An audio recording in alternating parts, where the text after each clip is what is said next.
There's no question. I mean, the runs that we've had in the last couple of years, they've been justified for a lot of the PE expansions and some of the growth that we've seen. But we are starting to see the tail end of this. Now, what the tail end, the length of that, who knows? Is that a 1-year tail, a 6-month tail, or a 3-year tail?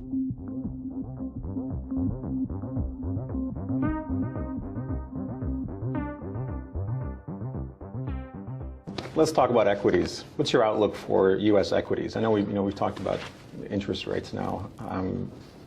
In that context of your outlook.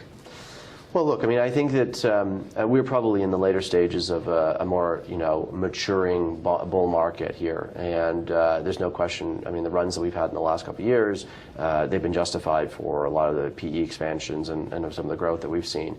But we are starting to see the tail end of this. Now, what the tail end, the length of that, who knows? Is that a 1-year tail, a 6-month tail, or a 3-year tail? We could continue to see significant expansion, and in fact, over time, stocks generally overshoot their fair value, and so we are above fair value, in my opinion. We're paying a premium in terms of what I'd say is cyclically adjusted price-to-earnings ratios, which is, to me, a very important thing.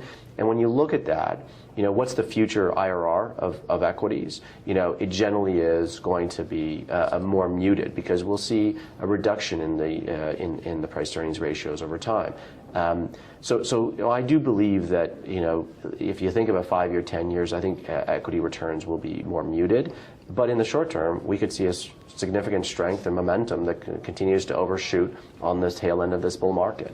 So, I think it's going to be an interesting sort of play. Now, one of the things that we're going to have to start to pay attention to as we move into the sort of second half of the year, and especially in the U.S., is a lot of the U.S. multinational companies that make a large part of their revenues outside of the U.S. are going to have some struggles because the U.S. dollar strength and of course the economic and currency reductions in some of those other jurisdictions. So they're going to import currency losses. If you look at a company like Coca-Cola or any company that generates significant amount of their revenues beyond the U.S. borders, or in non-U.S. dollar revenues, you're going to see potential impact on those cash flows and revenues as we move forward. So, we saw an announcement today by Target to reduce to withdraw from Canada. A lot of reasons, but I would have said that I think the Canadian dollar reduction has probably put a nail in the coffin on that trade. Right.